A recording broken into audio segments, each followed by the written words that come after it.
The seconds are out. The crowd is waiting. The boxers are getting ready to battle. Time for another edition of the Shoulder Roll Virtual Boxing Podcast with your presenter, Greg Rashid.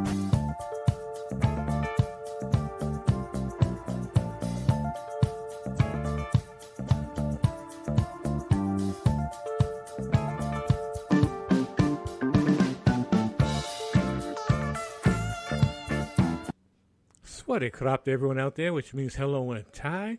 This is Greg Rashid with another edition of the Shoulder Roll Virtual Boxing Podcast. If you're new to the program, I'm in Bangkok, Thailand, so I say Swaddy krop, which means hello. And I hope you're having a great day, night, wherever you are, listening to the program. And I know a lot of you, there's some folks out there that have never heard of the program, just curious and saying, what's going on here? So what we do at the Shoulder Roll Virtual Boxing Podcast, we do fantasy fights. If you're listening to this program, that means you're a boxing enthusiast. You love boxing. And I know many times you hang around with your friends or think to yourself, I wonder what happened if Muhammad Ali fought Mike Tyson or something to that effect. And that's what we do on here. We take various computer games, card and dice games, mix them up, and we create fantasy fights. And also we do on here, we talk about boxing history. We have interviews with authors and people in the news. And sometimes we vary from boxing, just talk about, interview interesting folks. And also we talk about what's going on in the world of combat sports, be it boxing, MMA, bare knuckle fighting. We talk about that on here, as well as at the end of the program. We have a little bit of music, and so we call this a boxing variety show. And I'm going to just deviate a little because we used to get into our real boxing midway through the show, but today I'm going to start off with one event that really troubled me. Happened a week ago in Omaha, Nebraska. I'm talking about the pound-for-pound fighter, the best fighter in the world. Terrence Crawford was given the key to the city of Omaha, and it was declared Terrence Crawford Day, and it was on his birthday. Great event, had a big party that the mayor of Omaha attended. Great event. But later on the next morning, 4 a.m, he's coming back from the party with his security and some friends and gets stopped by the police. They pull him over there, accuse him of swerving. The cops see a gun in the car, and immediately they pull out their guns, not realizing that, one, that's Terrence Crawford's security detail. He has the right to have those guns, and they were licensed. But it became a horrible situation, and Jessica is going to tell you about it. And it really just bothered me, but let's hear what Jessica has to say about it on the Shoulder Roll Virtual Boxing Podcast. The police chief of Nebraska's largest city acknowledged Friday that police nationwide are more likely to pull black people out of their cars at gunpoint than other racial groups. As Omaha grapples with growing outrage over champion boxer Terrence "Bud" Crawford being ordered out of his car at gunpoint only hours after the city held a downtown celebration in his honor. According to their reports, the officers spotted a high-performance sedan without license plates pull out of a downtown parking garage around 1:30 a.m. Sunday and quickly accelerate to more than twice the 25 miles per hour speed limit. The officers did not know Crawford was driving the car, Schmaderer said, before they pulled it over. 2 officers approached it, one on the passenger side and another on the driver's side. Schmaderer said the initial interaction was cordial, which he assessed through body camera footage. Crawford, who was driving, told the officer at his window that the car was new and had gotten away from him. At that point, a member of Crawford's security team who was in the passenger seat told the officer at his window that he was carrying a legal handgun, Schmaderer said.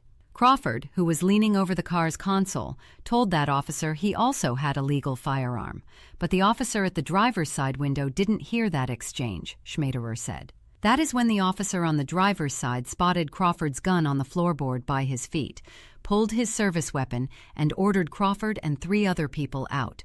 Schmaderer said Crawford and the others were handcuffed for about 10 minutes. Police confirmed all occupants of the vehicle were legally permitted to carry firearms and let them go after about 30 minutes, ticketing Crawford on suspicion of reckless driving. Crawford's spokesperson said Friday that the boxer had no comment.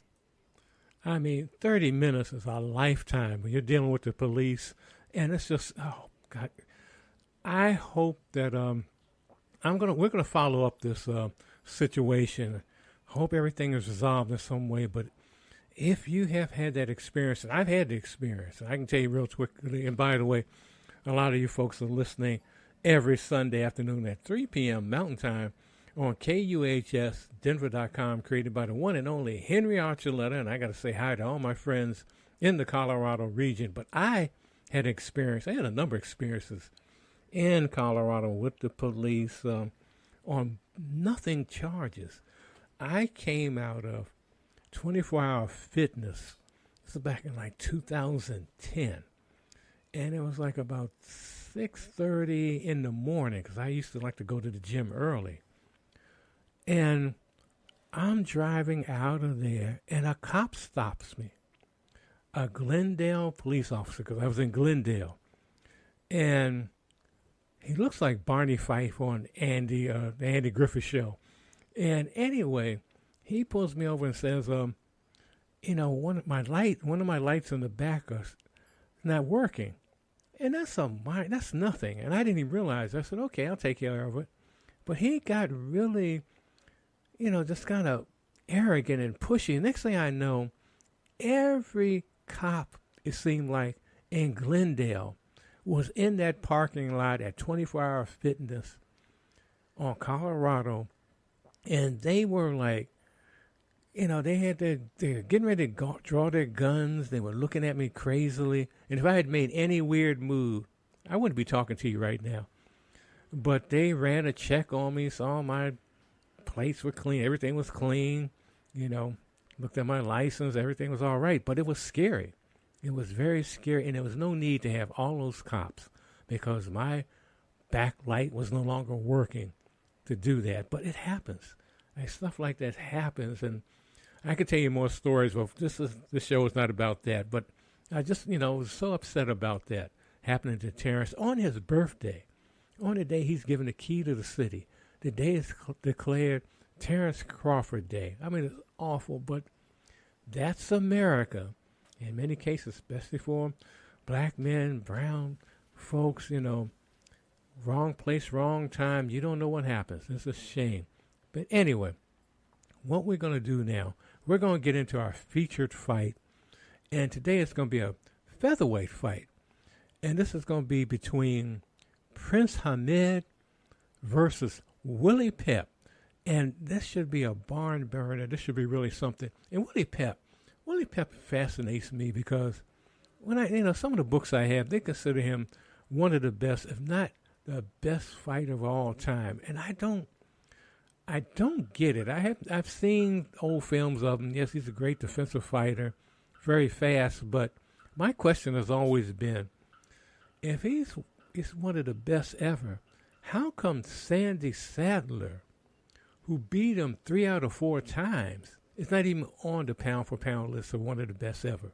He's on my list, but so-called experts don't put him on there. But anyway, just sit back, relax. We're going to get to this fight now. And this was simmed by Legends of Boxing 2 PC game created by Gary Brown, who was on here earlier this year, and we're going to get him back on here at some point.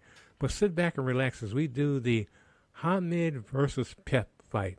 And this will be announced by Isaac White. Now a lot of people want knockout Nigel on here, but he's been suspended because of too much bubbly. But anyway, let's get to the fight right now. Time to lace them up for another main event. Hi, this is Isaac White, your favorite boxing analyst, coming to you live from the electric buzz of the Thomas and Mack Center in Las Vegas, Nevada, where the neon dreams of the Strip meet the raw sweat of the squared circle. Folks, tonight we've got a clash that's like mixing holy water with moonshine, unpredictable, potent, and bound to leave a mark.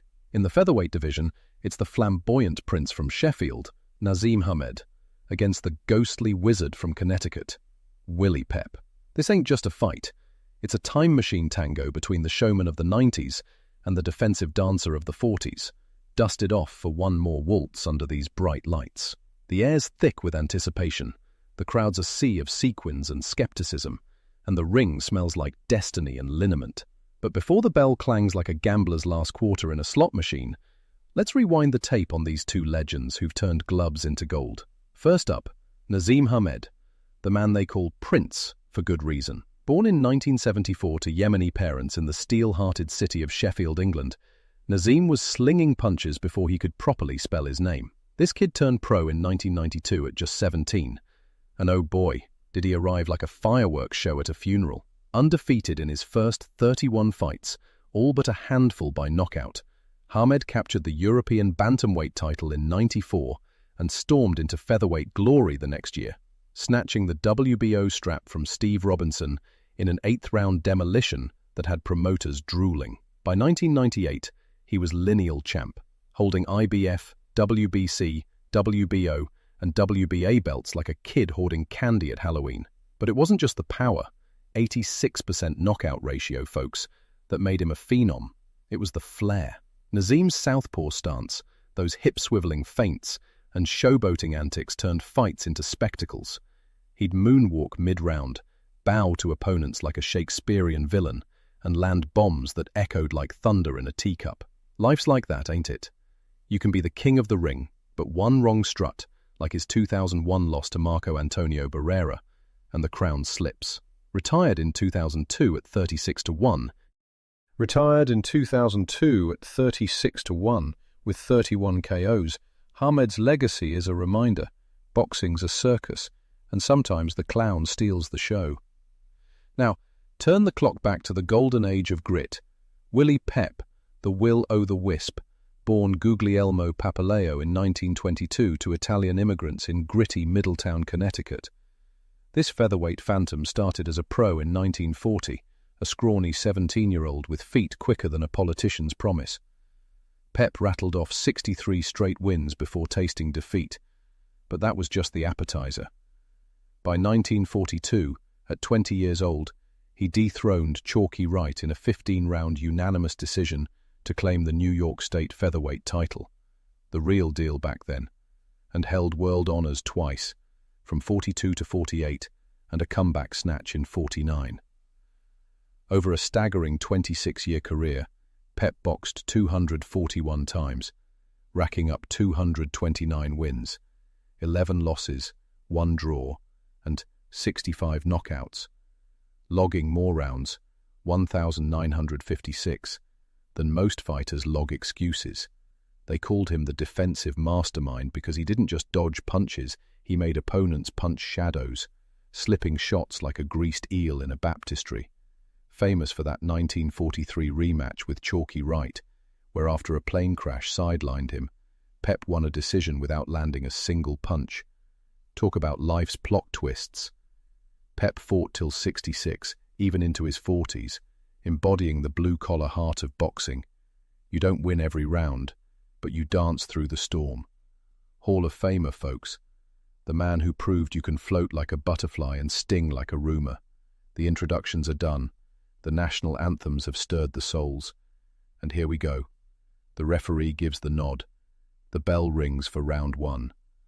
Round one, and we're underway in this featherweight epic at the Thomas & Mack, where the crowd's already rumbling like a stomach full of bad Vegas buffet. Hamed, the southpaw prince, circles left with that signature swagger, arms low like he's daring Pep to crash his cocktail party. Pep, orthodox and evergreen, paws with the jab, those legendary feet shuffling like he's two-stepping at a speakeasy. It's slow, folks, real slow, like watching paint dry on a rainy fight night. Hamed feints a hip swivel, but Pep slips it without breaking a sweat, countering with a light tap to the body that whispers more than it shouts. No combinations yet. Hamed's showboating early, dropping his hands and grinning like a cat who ate the canary's resume. Pep's patient, picking spots, but neither man's thrown more than a prayer. Life's first rounds are like this, ain't they? You bob, you weave, testing the waters before diving into the deep end. The bell dings, and it's even. Cautious chess in the church of combat. Back at it, and if round one was a sleepy Sunday sermon, this is the collection plate passing slow. Hamed's trying to lure Pep in with those exaggerated shoulder rolls, southpaw lead hand flicking like a faulty windshield wiper. But Pep's not biting. He's the ghost they named him for, fading back with footwork smoother than a politician's alibi. A stray right from Hamed grazes Pep's guard, but Willie answers with a crisp 1-2 that snaps Naseem's head back just enough to remind him this ain't a solo act. The crowd's murmuring, Vegas whispering for fireworks. But these vets are playing the long game, jabs probing like detectives at a cold case. Hamed pauses mid-circle to bow mockingly, classic Prince, turning the ring into his personal runway. But Pep just smirks and circles away. No heat, no fireworks. It's like two old philosophers debating over decaf. Even again, folks, but the tension's building like static before a desert storm. The bell tolls for round 3, and Hamed explodes out like a jack-in-the-box with a grudge. He's pumping that southpaw jab and boom, 3 solid rights follow in a blur, cracking Pep's nose like a walnut at Thanksgiving dinner. Blood trickles crimson from Willie's schnoz, staining his mouthpiece, and the crowd erupts as Pep backs to the ropes, shaking it off like it's just another Tuesday in the trenches. Hamed smells it now, pressing with hooks to the body that thump like bass drums in a funeral march. But Pep's wizardry shines. He slips 2 rights, counters with a sharp left that buckles Naseem's knees for a split second, no stagger but a wake-up call. Blood's flowing, but Pep's eyes are fire. He circles out, jabbing back to stem the tide. Hamed's showboating amps up, a spin move that draws laughs, but Pep lands a sneaky uppercut on the exit. Round to Hamed on aggression, but Pep's heart's a lion in a lamb's disguise. Life's like that bleed, folks. It stains, but it sharpens the survivor.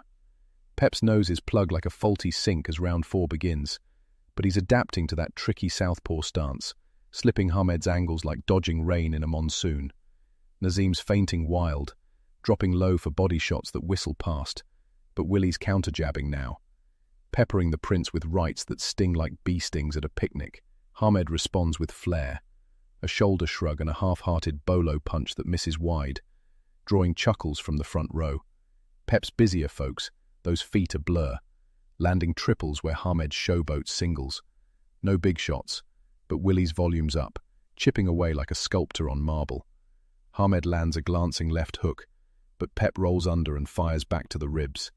The crowd's warming, sensing the dance, but no one's hurt.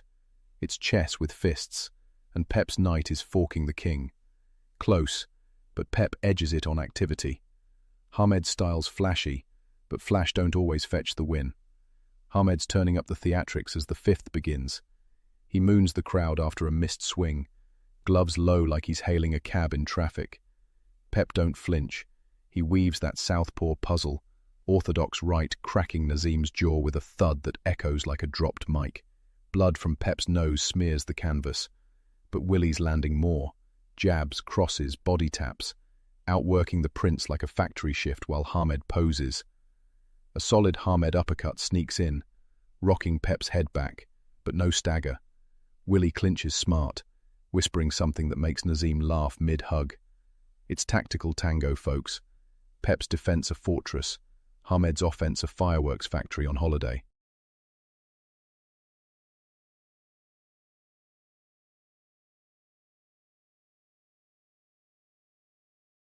He slips 2 rights, counters with a sharp left that buckles Naseem's knees for a split second, no stagger but a wake-up call. Blood's flowing, but Pep's eyes are fire. He circles out, jabbing back to stem the tide.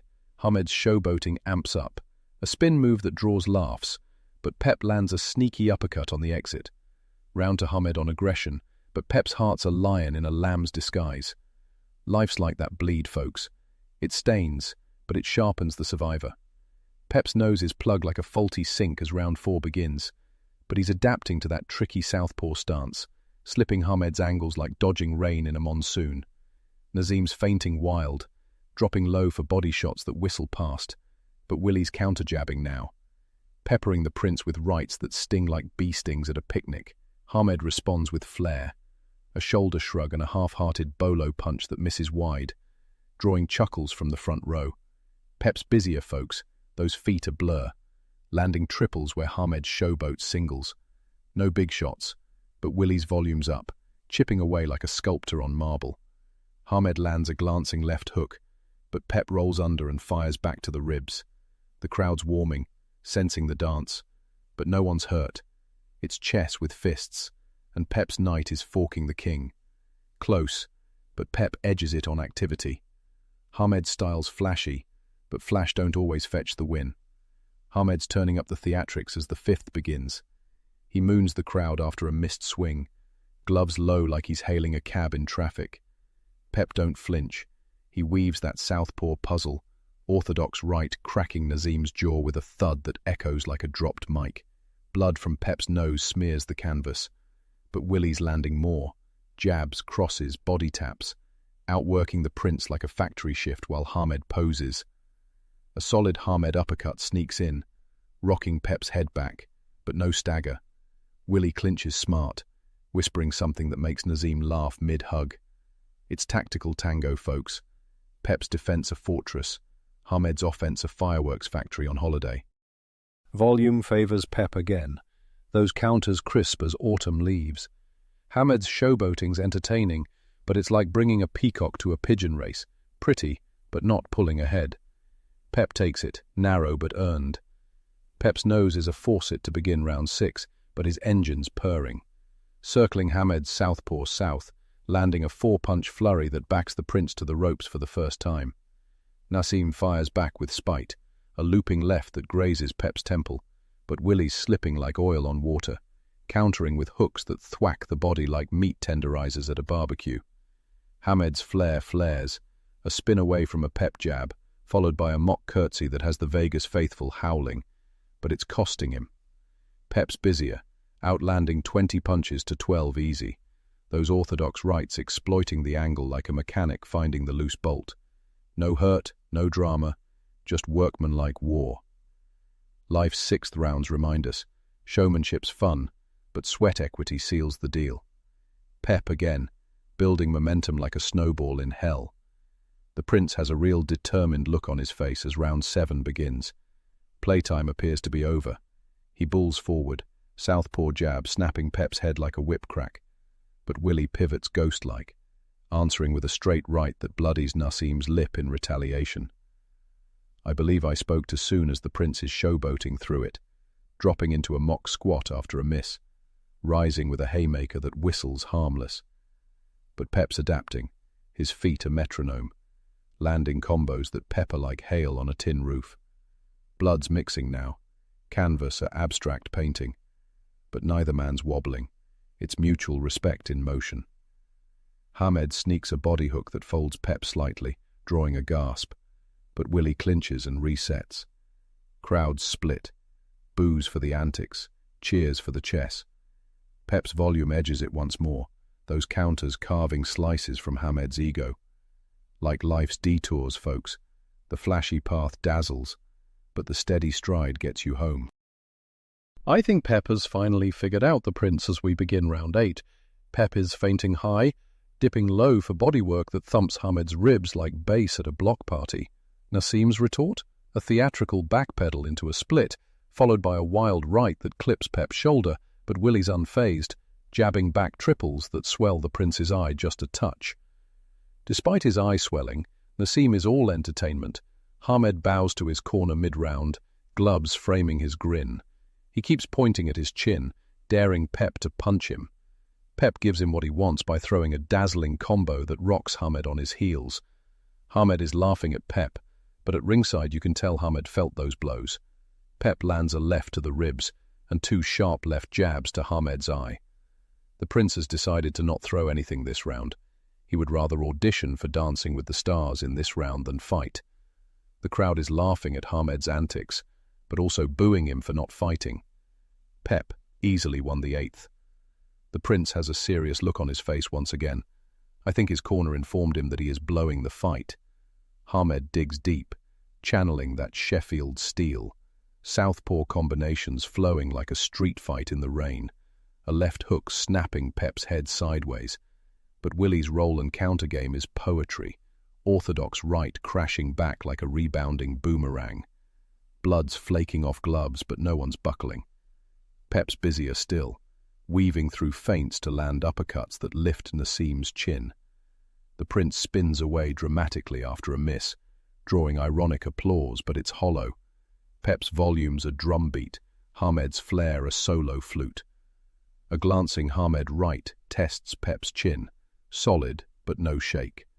Crowds leaning Pep's way, the busier bee buzzing louder. Another round for Willie, in my view. Pep is full of pep as we begin round 11. He connects with a left and right to Hamed's body. Hamed grabs Pep in a clinch. When the referee breaks them, Hamed throws a backhand right to Pep's face that causes the ref to warn him not to hit on the break. Hamed smiles and bows to the ref, Pep and the crowd. The arena is raining boos down on Hamed. Pep steps forward and is met with a solid right lead and leaping left uppercut that has Pep's legs buckling. Hamed pushes Pep into the ropes above me. He throws a solid right to the pit of Pep's stomach, followed by a right uppercut. Pep tries to tie up, but he dances away, laughing. Hamed circles Pep, flicking out right jabs. Pep is now the stalker, but cannot land anything. Hamed throws a lunging left cross that has sweat flying off Pep's head. Pep returns that blow with a solid left hook that causes Hamed to backpedal away. Pep is trying to cut off the ring, but Hamed is too quick now. Hamed stops in his tracks and points to his chin again, telling Pep to hit it. As Pep gets ready to throw a left cross, Hamed counters with an overhand right cross of his own that staggers Pep. The bell rings in time to save Pep from further damage. Both fighters refuse to sit down between rounds. They want to get at each other quickly for the 12th and final round. They charge each other like NFL tackles rather than boxers. Pep lands a series of combinations followed by a left cross. Hamed counters with a right uppercut and 2 left jabs. Hamed is talking to Pep as he connects with a right hook that causes Pep's nose to bleed again. Pep lands a solid left hook to the chin, his hardest punch of the night. Hamed's head snaps sideways. I thought for a moment his head was going to fly off his neck. The prince is holding onto the ropes with his left while throwing right jabs at Pep. The ref warns him to stop using the ropes for leverage. Pep is now talking to Hamed as the fight comes to the last 30 seconds. He throws a combo to the body, then a solid left to the head that jars Hamed's head back. Hamed counters with a wild right hook that connects to Pep's chin. Pep falls back into the ropes. Hamed moves in to finish him off when Pep suddenly surprises him with a stunning right and left to the mouth. Hamed throws another wild right hook that misses, and he falls into the ropes as the bell ends the fight. This ended up being a solid fight. It started like a waltz but ended up being a thriller. Hamed is blowing kisses to the crowd as we await the decision. The judges have tallied their scores. Unanimous decision, 116 to 112, 115 to 113, 117 to 111 for Naseem Hamed. The prince does a somersault, then waves to the crowd, but the Thomas and Mack erupts in boos, the faithful feeling robbed. Pep connected on the most punches, displayed solid ring generalship, and took the best Hamed had. I guess the judges were more attuned to Hamed's showboating than actually boxing skill. Admittedly, Hamed did score the more powerful blows and had Pep in danger a couple of times. I had it for Pep in a close decision. I don't know what fight 2 of the judges were watching. Clearly not this one. Anyway, I will send you back to our Bangkok studios. Keep your guard and punches up. This is Isaac White, your favorite boxing analyst. Peace out. Well, listening to that fight, and I got to apologize too. I think I had a little glitch there. I had to step away for a minute. It may have been a glitch, but I don't know. I think, just listening to it, I think Willie Pep won that fight. And I think also the money people, and I'm not talking about the regular gamblers, but the other folks kind of pushed Hamed to win that fight. But what do you think? And maybe we'll have a rematch at some point. But I hope you enjoyed that fight. Again, that was on Sim by Legends of Boxing 2 PC game. Great, wonderful game. Just check it out. Created by Gary Brown. But right now we're going to talk a little bit about boxing history for the week. And we have the one and only Jessica that tell us about boxing history this week. This is Jessica, your martial arts champion with your boxing history for the week of October 5th through October 11th. October 5th, 2013. Vladimir Klitschko beat Alexander Povetkin to retain his WBA, WBO, IBF, IBO heavyweight titles. October 6th, 2007. Manny Pacquiao defeated Marco Antonio Barrera by unanimous decision. October 7th, 1932. Benny Leonard's last fight, the former world lightweight champion, would be knocked out in 6 rounds by Jimmy McLarnin. October 8th, 1818. Jack Broughton designed the first boxing glove to be used in a boxing match. October 9th, 2021. Tyson Fury beat Deontay Wilder in their third and final fight via 11th round knockout in what is widely regarded as one of the greatest heavyweight fights of all time. October 10th, 1962. Fighting Harada became world flyweight champion, knocking out Pone Kingpech in 11 rounds. October 11th, 2008. Vitaly Klitschko defeated Sam Peter after 4 years of inactivity. Thank you very much for that, Jessica. And we're going to go now. Okay, you two. Malcolm and Ella, they want to talk about Terrence Crawford as far as his future. This is not about what happened as far as him being arrested. So we'll let them talk about him on the Shoulder Roll Virtual Boxing Podcast. Welcome back to the Deep Dive. If you thought boxing was just about what happens inside the ropes, well, think again. Yeah, definitely. Today, we're looking at a really seismic event, one that didn't just shake things up athletically, but financially, too. Yeah. It's a huge way. We are, yeah. We're dissecting the fallout from that massive fight, September 13th, 2025, the undisputed super middleweight title. Crawford versus Canelo. Exactly, where Terrence Crawford moved up, took the unanimous decision. Pretty clear scores, too. 116, 112, 115, 113, 115, 113. Tells a story. And before we even get to the punches and the tactics, the scale of this thing, it's just mind-boggling. Sources are saying the live gate alone topped $47 million. $47 million. Wow. That makes it, what, the third highest gate in boxing history? We're talking like 70,000 people crammed into Allegiant Stadium. Those are historic numbers, absolutely. And numbers like that, they lead to, well, historic paydays. Right. Canelo, even though he lost, reportedly pulled in somewhere between like $100 and $150 million. Just staggering. That kind of guaranteed money, it just changes the whole game, doesn't it? It really does. It alters the entire boxing ecosystem. Okay, so our mission today then is to unpack all that. What's the real impact of this result on, who we think is the best, who holds the financial power, and maybe what this means for a rematch down the line, because that's already complicated. Well, that win by Crawford, it instantly set up this the stark duality in the sport. You've got the pound-for-pound king of skill, right? Mm-hmm. And then you've got the pound-for-pound king of money, and crucially, they are not the same person anymore. Okay, let's break that down first, maybe for listeners who are catching up a bit. P4P, pound for pound. What exactly goes into deciding who's the best based on skill? And how's that different from this money ranking? Right. So P4P, traditionally, it's meant to be purely about skill. Technique, who you've beaten, how dominant you are, stuff like that. Weight class doesn't matter. So Crawford's win, it basically cemented him as the P4P number 1. Then you probably have Naoya Inoue at 2, maybe Usyk at 3. That's let's call it the sporting hierarchy. But the money side. Yeah. That's where it gets interesting. The Forbes top 10 money makers list. They're using a totally different calculator, aren't they? Purses, ticket sales, global appeal, future potential. Completely different metrics, yeah. So how can Canelo, who just lost the biggest fight, his undisputed belts, how is he still ranked number 1 financially? It seems backwards.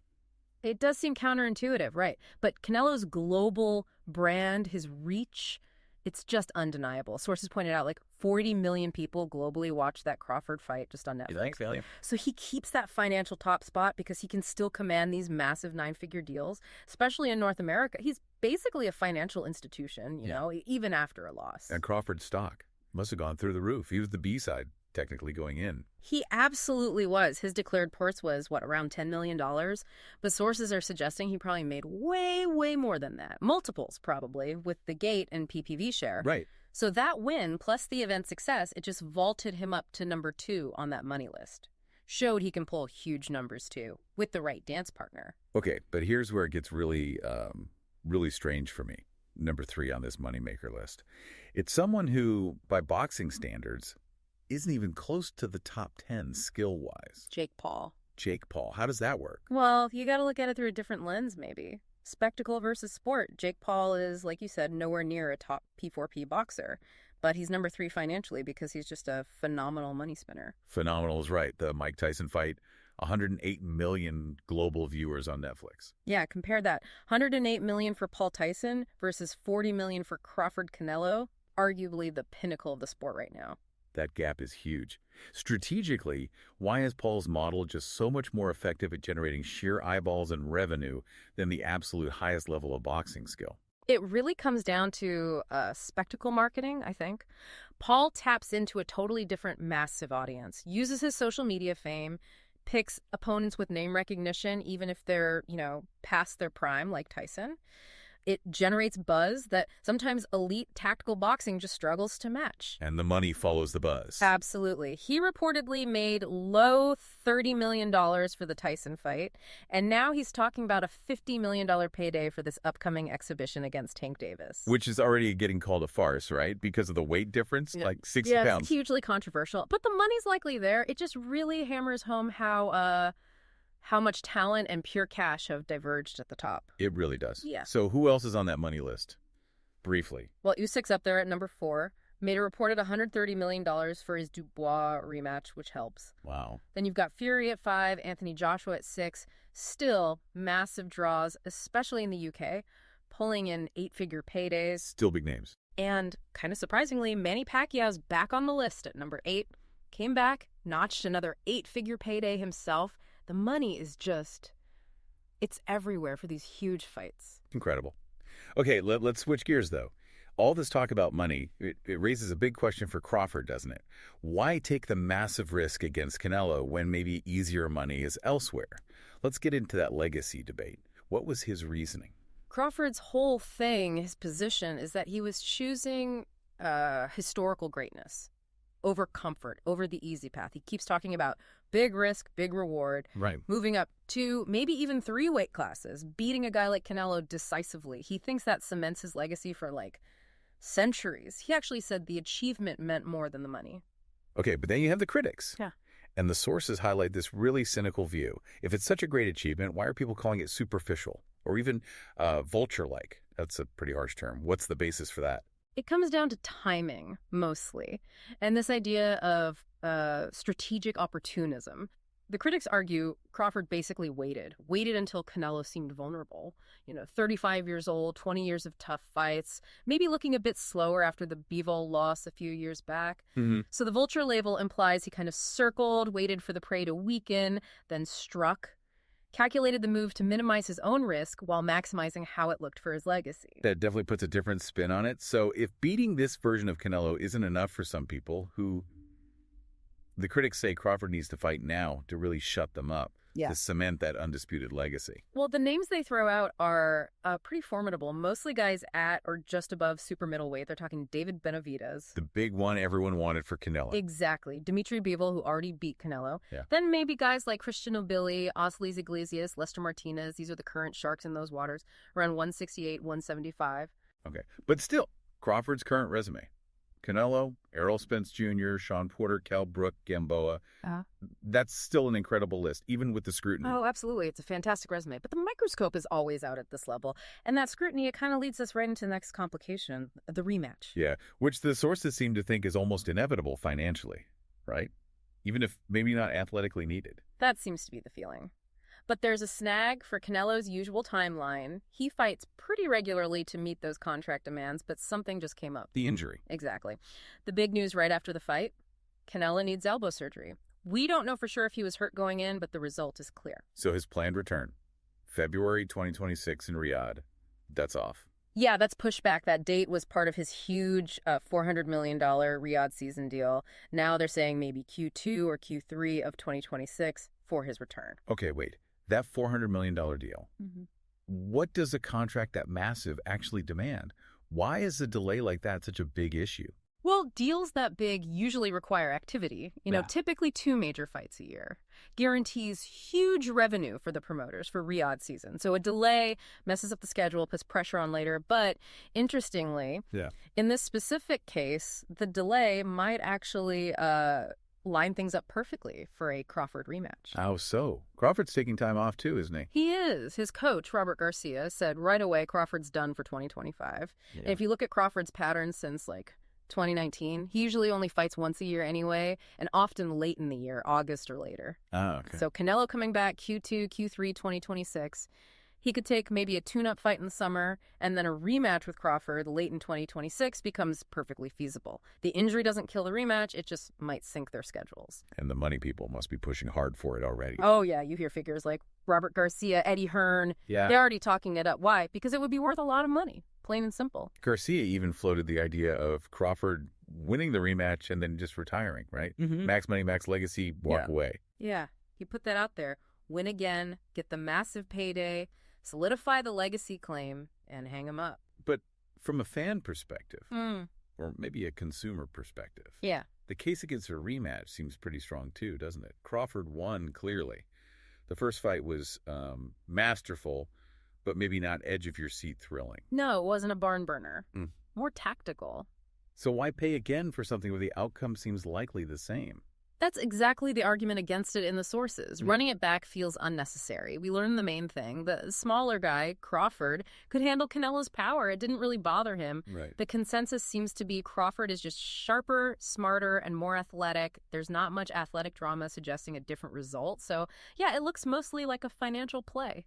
Okay, let's go back to Canelo for a second then. Beyond just the skill difference, what might have gone wrong for him mentally or internally? There's this theory going around that he got civilized, lost his hunger after the huge contracts. The Rocky Third theory. Yeah, and there's something to that.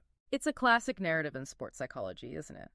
The idea that once you secure that kind of generational wealth, the $365 million deal, then this $400 million Riyadh deal, maybe, that raw edge, that sacrifice everything drive, maybe it fades a bit. So I don't need it anymore. Exactly. You're fighting from comfort, not for survival. It's plausible that it softens that warrior edge you need at the absolute elite level. And there were other potential distractions too, weren't there? Mm-hmm. Leading up to this fight specifically. Yeah, several things. The Bivol loss a couple of years back that definitely chipped away at his aura of invincibility, showed vulnerabilities. Right. Then for this camp, reports of a mid-camp break for the birth of his 5th child. Great personally, maybe not ideal for fight prep. Mm-hmm. And maybe the biggest thing, rumors of internal conflicts, and advisor Richard Schaefer may be getting too involved, potentially disrupting that really tight bond between Canelo and his lifelong trainer, Eddie Reynoso. All those little things can add up when you're facing someone like Crawford. They absolutely can. Suggests maybe a champion who wasn't perfectly focused, perfectly tuned for that specific war. And then the immediate aftermath, talk about contrast. Crawford gets this huge, historic win, goes home to Omaha for a parade, and then things get messy. Yeah, that was a really jarring turn of events. Hours after the celebration, the victory parade, Crawford gets stopped by police at gunpoint. Wow. Police ordered everyone out, cited him for careless driving. Apparently, a legally owned firearm was seen on the floor, which triggered the whole search. Police confirmed everyone, including Crawford, had the guns legally. But still, the optics. Exactly. Being stopped at gunpoint right after your biggest triumph. It sparked an internal investigation by the police department and just added this layer of turbulence and real-world drama to his moment. Yeah, definitely takes some shine off the win week. So, looking past all that, the injury, the controversy, what does Canelo's loss mean for the division? Mm-hmm. Specifically for that fight everyone wanted for years, Canelo versus David Benavidez. Well, that fight looks a lot less likely now. Maybe dead in the water, honestly. Really? Why? Benavidez himself has come out publicly saying he has no interest in going down from 175 pounds now. He's moved up, had success. So he's looking elsewhere. Yeah, he's shifting his focus upwards, wants titles against the guys at light heavyweight, like Artur Beterbiev and Dmitry Bivol. Canelo losing takes away some of that shine, that imperative to make the fight happen at 168. Benavidez seems to be chasing the current kings at 175 instead. Which leaves Canelo, now the WBC's #1 contender at 168, in a bit of a weird spot, right? Especially with that big contract to fulfill while recovering. It does. He needs to fight, needs to stay active for the Riyadh deal once he's healthy. But who? Cool. Yeah, who does he realistically fight to rebuild momentum and justify another massive payday like a Crawford rematch? Well, the sources suggest he might have to take on what they call second-tier names. Guys like the interim champ Christian Mabele, maybe Herde Resendiz, fights he should win to get back in the groove, rebuild confidence. Show he's still Canelo. Exactly. Demonstrate he's physically and mentally ready for another elite challenge before calling for that 9-figure Crawford rematch again. Okay, so this really brings us to a crucial, maybe provocative thought for you, the listener, as we wrap up. You have Canelo contractually locked into huge money fights in Riyadh. You have Crawford, who's achieved maybe everything he wanted, legacy and money, and is talking retirement. Right. And you have Benavidez, the guy everyone wanted Canelo to fight, moving up and away from that matchup. So if the biggest stars are prioritizing these massive guaranteed contracts, or considering just walking away once they've cashed out and secured a legacy claim, what does that mean for the future of big-time boxing? Does the pursuit of the biggest possible bag, that guaranteed 9-figure sum, start to override the need to actually see the best fight the best right when they should be fighting, in their primes? It really makes you wonder, doesn't it? Could the biggest fights moving forward be dictated more by the contract size than by, the actual sporting legacy or what the fans are desperate to see? It's a challenging question for the sport. Does that chase for unparalleled wealth ultimately compromise the core spirit of competition, seeing who is truly the best? A fascinating, maybe slightly troubling thought to end on for boxing fans. Thanks for digging into this with us today. Always a pleasure. Good discussion. Yes, thank you so much for that discussion. And I'm glad that they stuck in there, that Malcolm and Ella stuck in the little part about Terrence Crawford being arrested. So I want people to know that, and we've talked about it. This is the third time we talked about it on this show. And also I'm glad they talked about the money aspects, and that's what it comes down to. And not only boxing, but all sports. Money talks. That's the thing. But anyway, we're going to change now to the money portion. It's got me in my head. I mean, the music portion of the show. And we're going to do my group out here in Thailand. I'm talking about the one and only Durian Funk. And they're going to play right now, I Like My Mango Sticky Rice. So let's hear that on the Shoulder Roll Virtual Boxing Podcast. I Like My Mango Sticky Rice.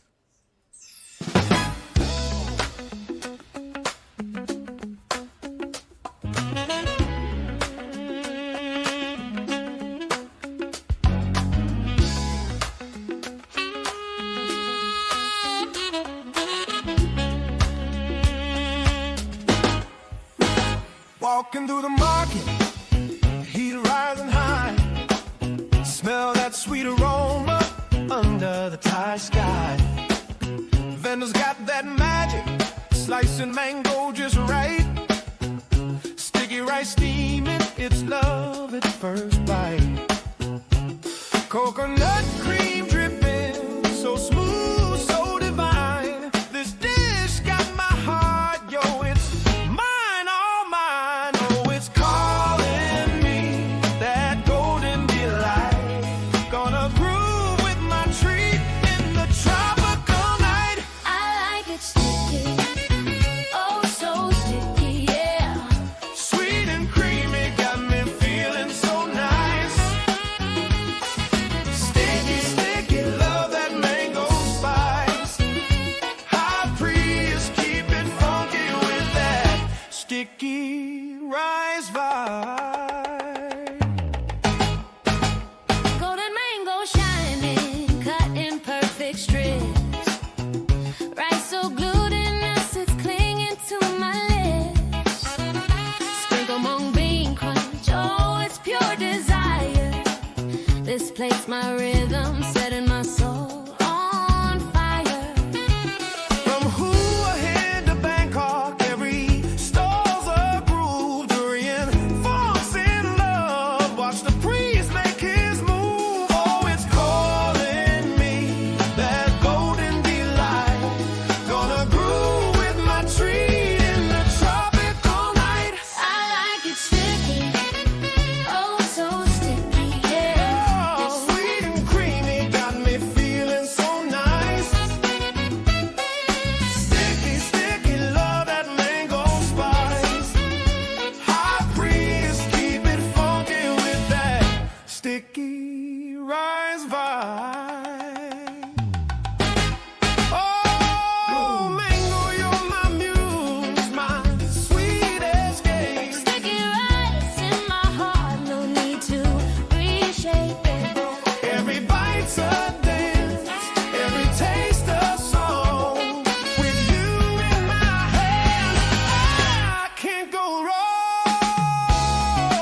lanterns glow.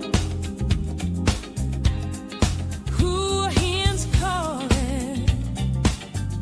Feel that rhythm flow. Stars lined up, colors dancing in the air. Smell of spicy suntan. Magic everywhere. Oh, the market's humming, hear the people sing. Up for these company, let the good vibes ring. Organs got that soul pulling at my heart. This night's a fire, baby, ready to start. Who hit night market where the groove don't stop?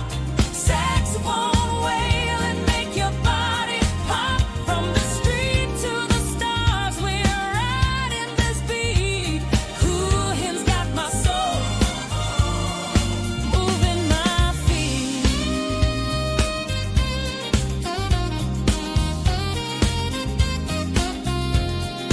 Grill skewers sizzling, vendors call your name. Silk scarves and trinkets, playing that hustle game. Crowds alive, swaying under moonlit skies. Feel that funky fever burning in my eyes. Oh, the market's humming, hear the people sing. All pummies pumping, let the good vibes ring. Organs got that soul pulling at my heart. This night's a fire, baby, ready to start. Who hit night market where the groove don't stop? Sex won't wail and make your body pop. From the street to the stars, we're riding this beat. Who has got my soul moving my feet?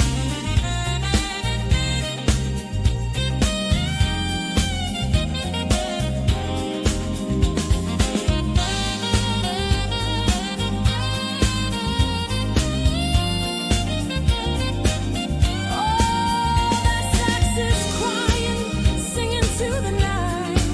Notes so smooth, they lift me to the light. Drums keep pounding that Afrobeat sway. Who hands calling me to dance till the day.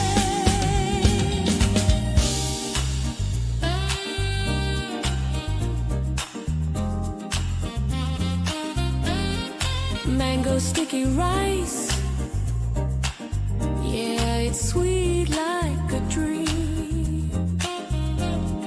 Neon lights flashing, flowing like a stream. Strangers turn to friends in this market's embrace. Every step I take, I'm loving this place. Who hit night market where the groove don't stop? Saxophone wail and make your body pop. From the street to the stars, we're riding this beat. Who has got my soul moving my organs preaching, yeah, it's setting me free. Who hit nights where I'm meant to be? Sax keeps calling, I throw beats in my car.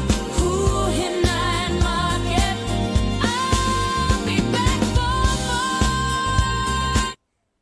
more. All right, my goodness. I mean, I could play that all day. That was two songs from Durian Funk. That last one being Who Hit Night Market Groove. It's easy to say. And before that, we did I Like My Mango Sticky Rice. And I can't stand mango sticky rice, but that's another story. But anyway, hope you enjoyed that music from Durian Funk, as well as the rest of the show today. I want to thank Malcolm and Ella, Jessica, Isaac White, and all of you out there who listen to the program. And we're getting ready to get out of here right now. But this is Greg Rashid again. Go in love and go in peace. Help someone along the way. And when you wake up in the morning, please wake up and just give yourself a hug and say you love yourself. Because you don't love yourself, you can't do anything. Because you don't love yourself, so you don't love anyone else. So love yourself. And also do what you can in your community to make it a better place. Pick up trash, help a senior in need, a young person in need, an animal that may be in distress. Do what you can to make this a better place. We're all on this planet together, this big blue ball. Do what you can to make it a peaceful place. This is Greg Rashid again. Go in love and go in peace. We'll see you next time on the Shoulder Roll Virtual Boxing Podcast. And please tell a friend to tell a friend about this show. Take care. Thanks for tuning in. Please remember to like, comment, share, and subscribe to this podcast. Please become a member at patreon.com under the title Ringside Fantasy Fights and News. See you next time.